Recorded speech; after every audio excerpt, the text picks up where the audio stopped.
Hi Giovanni, it's Bev. Okay, task one. The bar chart depicts the amount of students. I wouldn't say gender distributed because the graph is actually divided in two. So you might want to rather say, the bar chart depicts the number of students enrolled in two, and I would relook, don't use the phrase gender distributed, and modalities is not the correct use here. You need to go and check the meaning of them. You can say two methods of higher education, full and part-time.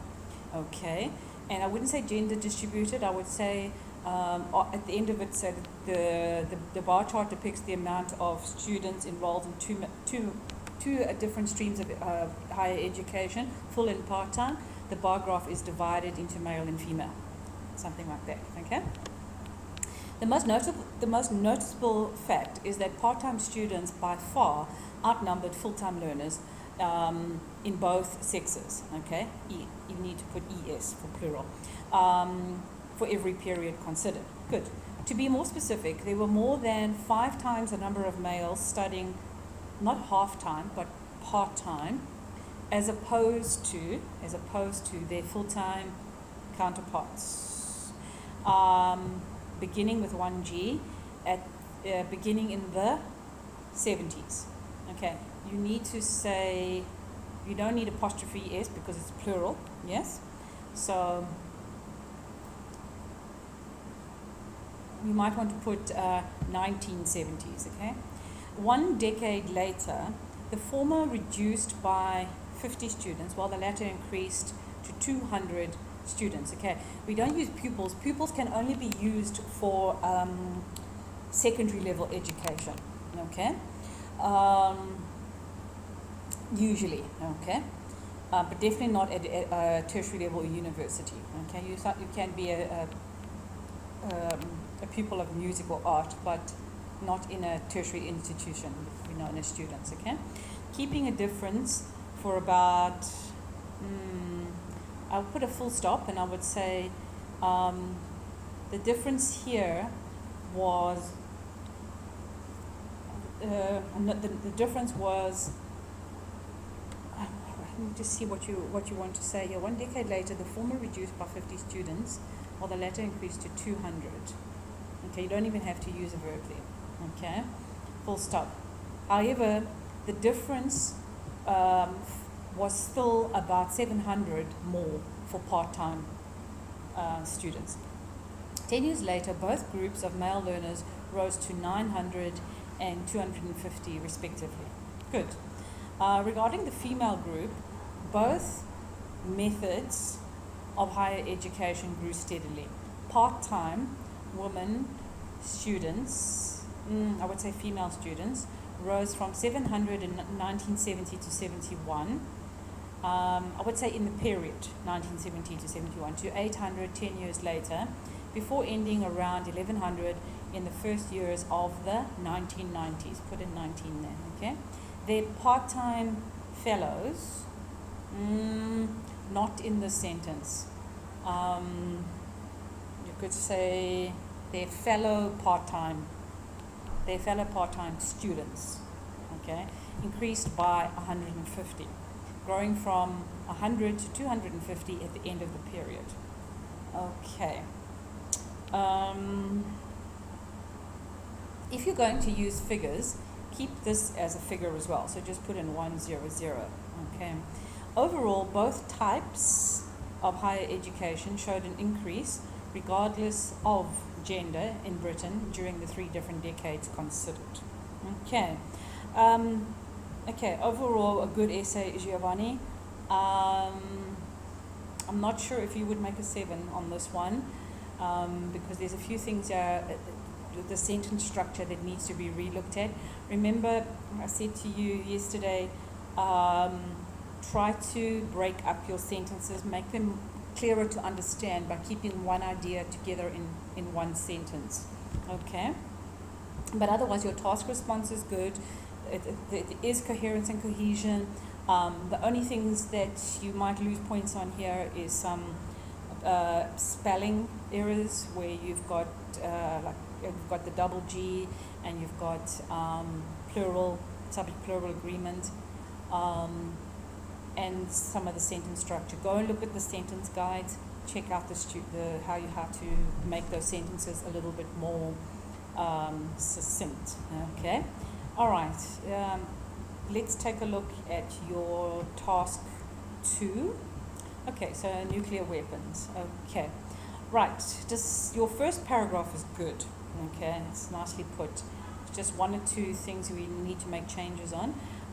Despite the fact that radioactive elements represent one of the biggest threats to humanity, okay, when it is used as a weapon of mass destruction, okay.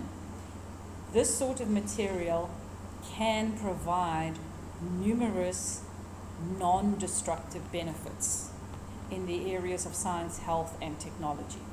Okay? This essay will discuss both issues using examples from diverse developed nations in order to support my opinion in favor of their advantages. Brilliant sentence, Giovanni. Very good opening. Okay. Firstly, it is undeniable the insurmountable nuclear capacity for destruction.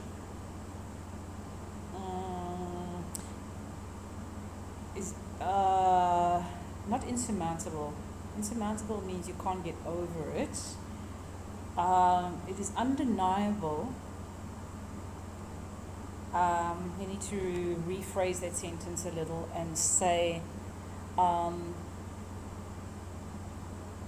the potential nuclear capacity for destruction by certain nations is undeniable and insurmountable.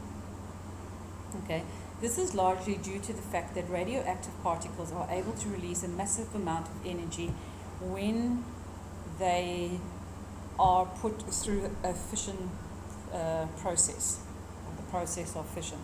Okay, this physical feature has been the foundation for their use as a lethal weapon.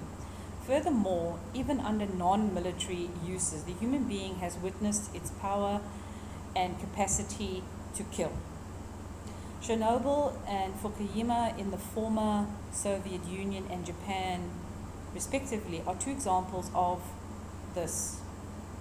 I wouldn't say human mistakes, but human error and natural disasters caused nuclear leaks in both places, with the consequence, CE, that thousands of human lives were lost. Therefore, nuclear material implies potential risks for the human race, even their extinction. Okay, we're talking about the human race as people.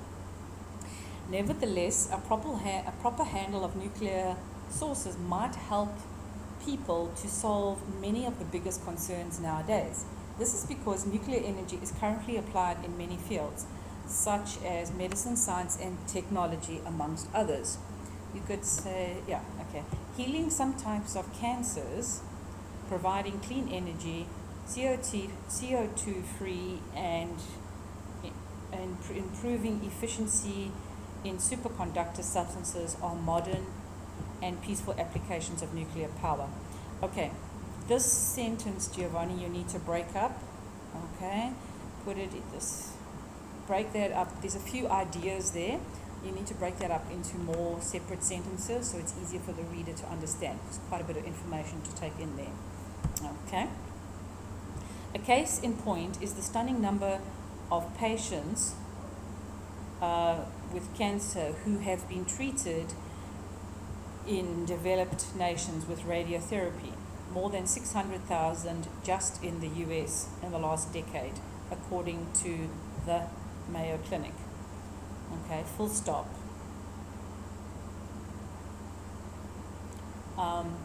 Furthermore, there is a countless number of citizens who have benefited from alternative energy provided by nuclear stations in France, England, and even Brazil. Thus, a medical and social oriented, that would be hyphenated, thus a medical and social oriented use of nuclear materials might deal, not might deal, but might meet the primary human needs such as health and power. I wouldn't say power, I'd say health and energy. Okay, energy supplies. To conclude, from the examples given, I firmly believe that the advantages from the correct use of nuclear energy surpass its possible drawbacks. It is expected that this source of power will be more important and common in the next decades. Okay, very well written, Giovanni. You would be looking at a 6.5. What's preventing you from getting a 7 is your sentence structures. Some of them are a little bit complicated. You need to break them down. And the other thing is the minimum word count is 250. And you're more than welcome to go over that. But just remember that you're stealing time from yourself for your next task, okay? So be sure that if you do go over the 250, that you're not running out of time for your task 1, okay? I'd also suggest that in the exam that you do task 2 first, okay? Because it requires more thinking and it is the longer of the 2 essays, okay? All right, but overall, very good job. Your task, answering the task is excellent.